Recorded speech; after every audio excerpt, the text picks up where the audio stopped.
This time, I grab his mushnik mean it.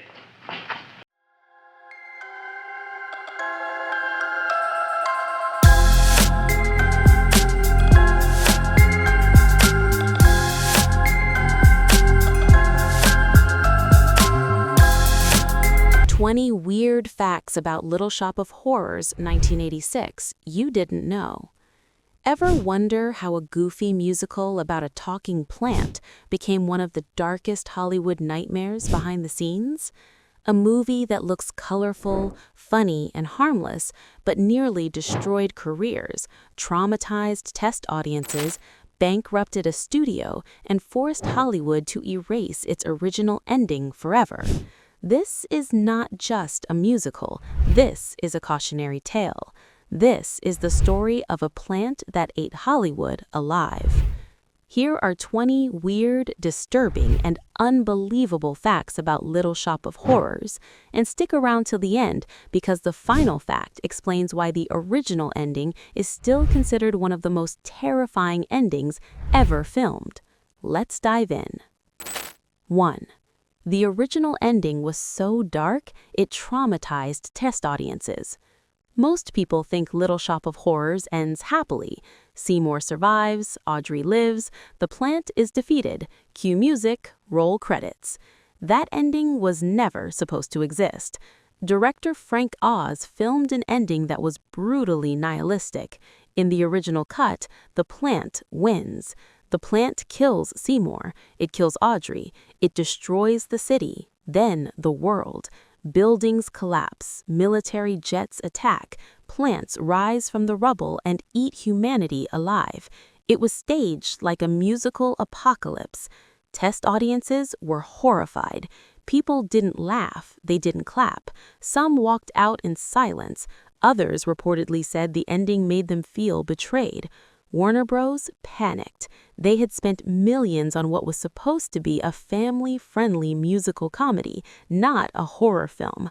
The studio forced Frank Oz to reshoot the entire ending, costing millions more.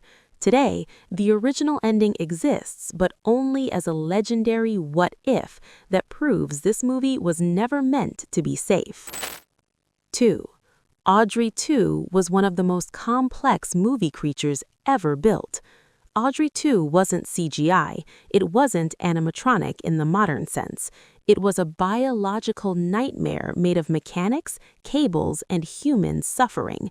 The final version of Audrey II weighed over a ton.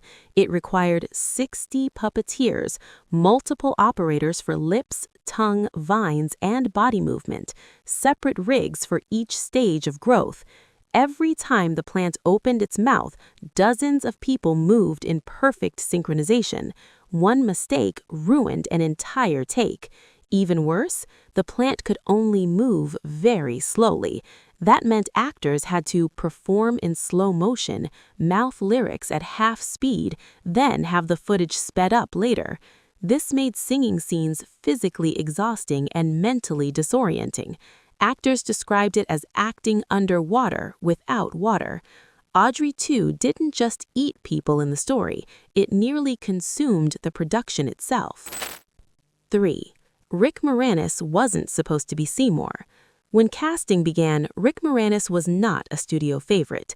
Executives thought he wasn't handsome enough, he wasn't leading man material, he looked too awkward. But Frank Oz wanted awkward. He wanted Seymour to look like someone who would never win in real life. Moranis leaned into that. He didn't play Seymour as a hero, he played him as a coward who slowly sells his soul. Watch closely. Seymour doesn't become brave. He becomes confident only when the plant gives him power. That moral rot is intentional.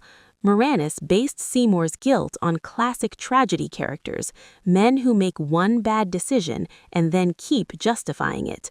The studio wanted charm. Moranis delivered moral decay, and that's why his performance still feels unsettling beneath the comedy. 4. Steve Martin's dentist is a sadistic cartoon from hell. Steve Martin's Orin Scrivello is hilarious. He's also one of the most disturbing characters in any musical. Oren enjoys pain, gets sexually excited by suffering, treats dentistry like torture art. Frank Oz instructed Martin to play him as pure id, not realism. Martin studied Looney Tunes villains, slapstick sadists, 1950s exploitation characters. The result is a character that doesn't feel human. He feels like violence wearing a smile. That's why his death scene is so unsettling. The audience laughs, but subconsciously understands that Oren is what unchecked cruelty looks like when society applauds it. It's comedy doing horror's job. 5. Ellen Greene was the only actress who could play Audrey. Audrey looks like a cartoon character. High-pitched voice, fragile posture, childlike optimism hiding decades of abuse. Hollywood executives hated that. When casting Audrey, Warner Bros. Wanted a new actress, someone more modern, someone less strange, but Frank Oz refused. Ellen Greene had played Audrey off-Broadway, where the role became iconic. She understood Audrey wasn't stupid, she was traumatized.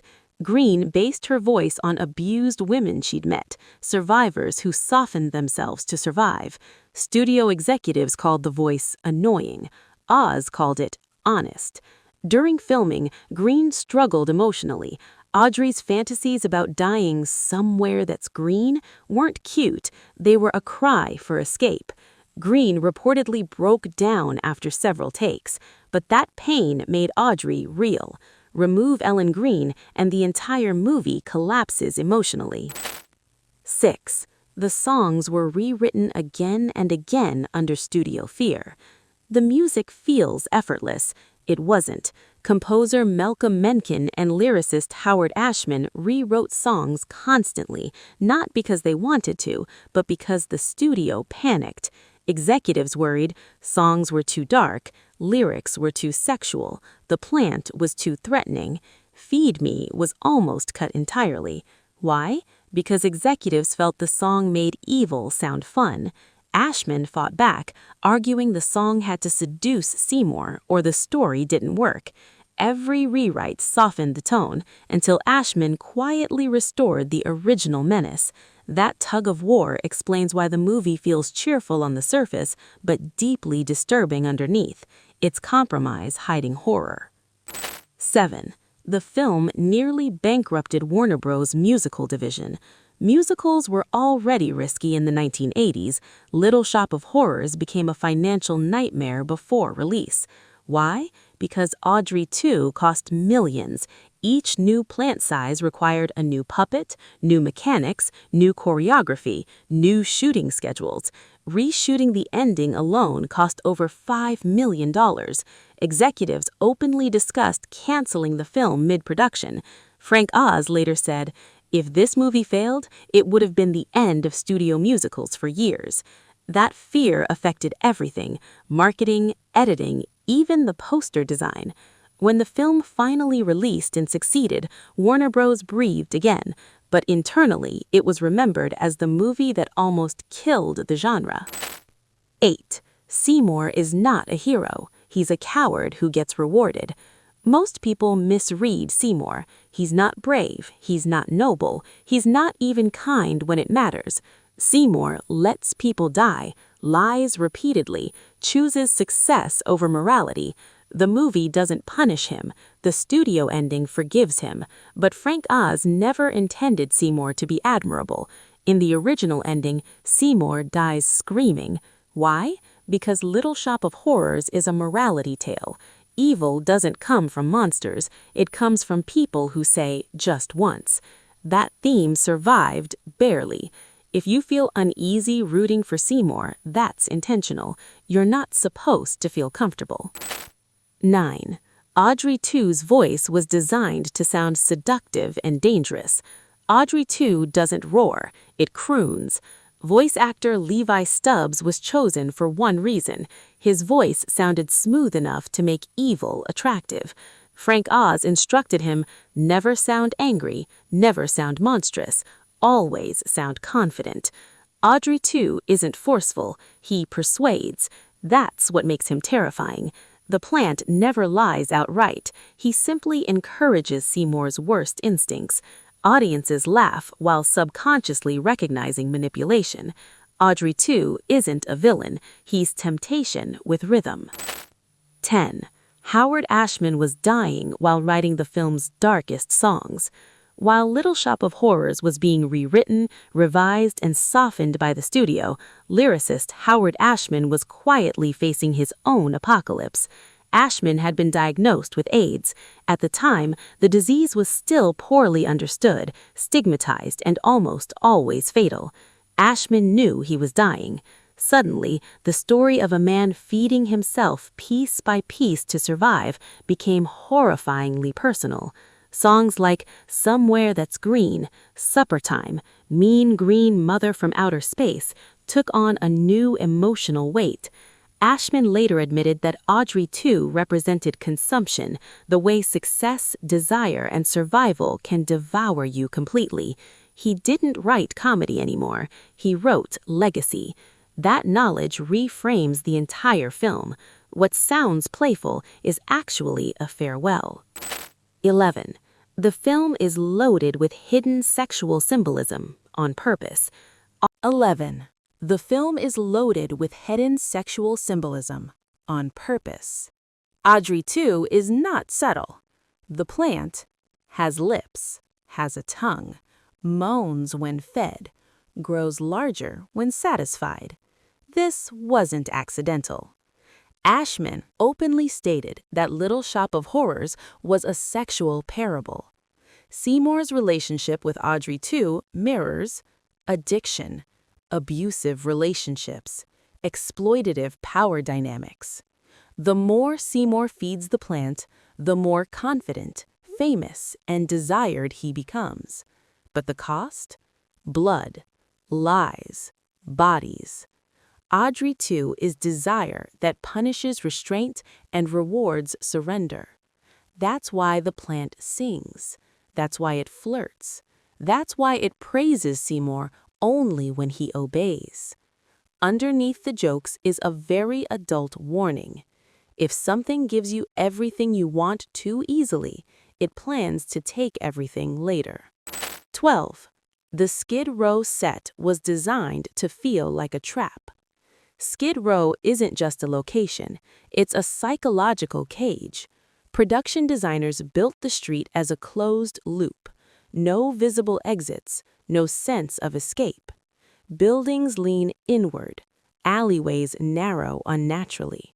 The flower shop feels like a box within a box. Frank Oz wanted the environment to feel oppressive, like a place people don't leave, they endure. Even lighting choices reinforce this. Harsh overhead shadows, sickly greens and yellows, artificial sunlight. Skid Row is where dreams go to rot slowly. That's why Audrey's fantasy of Somewhere That's Green feels so desperate. She's not dreaming of luxury, she's dreaming of breathing room. 13. The movie accidentally predicted its own cult status. When Little Shop of Horrors released, reactions were confused. Was it a kids' movie? A horror movie? A musical parody? A moral tragedy? The studio didn't know how to sell it. Initial box office was good, but not explosive. Then something strange happened. Late night screenings, college campuses, midnight showings. Audiences started memorizing lyrics, quoting Audrey II, singing along. The movie became something studios never planned for, a cult text. People didn't just watch it, they claimed it. That longevity came from its contradictions, funny but cruel, colorful but bleak, musical but nihilistic. Cult films survive because they don't resolve cleanly. Little Shop of Horrors never fully lets you relax, and that discomfort keeps people coming back. 14. The original ending is considered one of the greatest lost endings ever filmed. Film historians still argue about it. The original ending was fully shot, fully edited, fully scored. Miniature cities were destroyed, plants crushed buildings, humanity lost. Audrey II didn't just win, he inherited the earth. When the ending resurfaced years later, critics were stunned. Many called it brilliantly cruel, too honest for Hollywood, the ending the story deserved. Frank Oz later said, "It wasn't wrong, it was just unforgiving." The studio ending gives comfort. The original ending gave truth. And that truth was too much for 1986. 15. Frank Oz still believes the dark ending was the right one. Decades later, Frank Oz has never changed his mind. In interviews, he's been clear. The original ending was the movie. Oz understood something the studio didn't. Little Shop of Horrors isn't a feel-good musical. It's a Greek tragedy disguised as comedy. The dark ending wasn't shock for shock's sake. It completed the moral equation. Seymour makes amoral choices. He benefits from them. Then he pays the price. That's how tragedies work. Oz admitted the studio ending works emotionally, but not philosophically. The happy ending turns the story into fantasy. The dark ending turns it into warning. That's why Oz still introduces the director's cut by saying, "This is how it was meant to end." 16. Audrey II became a horror icon without being a slasher. Audrey II never chases victims, jump scares, or bleeds on screen excessively. Yet he's considered one of cinema's most effective monsters. Why? Because Audrey II doesn't attack fear, he attacks weakness. He identifies desire, insecurity, desperation, then exploits it patiently. That makes him timeless. Audrey II functions like addiction, corruption, unchecked ambition. You don't defeat him with weapons. You defeat him by saying no. And Seymour never truly does. That's why Audrey II lingers in the mind long after the movie ends. He isn't defeated evil. He's postponed evil. 17. The film quietly changed how movie musicals are written. Before Little Shop of Horrors, movie musicals followed strict rules. Songs paused the story. Villains were external. Morality was clean. This film broke those rules. Songs advanced the plot, revealed corruption, made villains persuasive. After Little Shop, studios allowed darker lyrics, morally compromised leads, songs that tempted instead of inspired. You can trace its DNA in later films like The Nightmare Before Christmas, Chicago, Sweeney Todd. Little Shop of Horrors proved musicals didn't need innocence, they needed honesty. 18. The movie is a capitalism allegory few people notice. Look closely. Seymour feeds the plant and is rewarded with fame, money, power, validation. The plant doesn't care how success is achieved, only that it grows. Audrey II is unchecked capitalism personified. It consumes endlessly. It praises productivity. It punishes hesitation. Seymour doesn't become evil overnight. He becomes efficient. That's the scary part. The system rewards him until it devours him. That allegory is why the film feels more relevant today than ever. 19. The movie's legacy grew stronger after Howard Ashman's death. Howard Ashman died in 1991. He never saw how deeply his work would resonate. After his death, Little Shop of Horrors was reevaluated. Lyrics once considered playful were now understood as meditations on mortality, fear of consumption, longing for peace. Ashman's work gained tragic clarity. He wasn't writing jokes. He was writing about time running out, wanting something gentle before the end. That knowledge transformed the film into something sacred for many fans. It became a goodbye letter disguised as entertainment. 20. Little Shop of Horrors was never a children's movie, and that's why it endures. Studios tried to sell it to kids. Parents brought children expecting fun. Many left confused. But that confusion is why the movie survived. Children grew up. They re-watched it. They understood it differently. Little Shop of Horrors grows with you. As a kid, it's funny. As a teen, it's rebellious. As an adult, it's terrifying. Very few films accomplish that. It doesn't comfort you, it challenges you. And that's why, nearly 40 years later, the plant is still hungry. Little Shop of Horrors wasn't meant to be safe. It wasn't meant to be sweet. And it definitely wasn't meant to end happily. It was meant to warn us about what happens when we feed the wrong things inside ourselves. If you enjoyed this deep dive into the dark reality behind Hollywood's most deceptive musical, smash that like button, subscribe, and turn on notifications, because the happiest movies often hide the darkest truths, and this channel exists to uncover them. Because somewhere, that plant is still growing.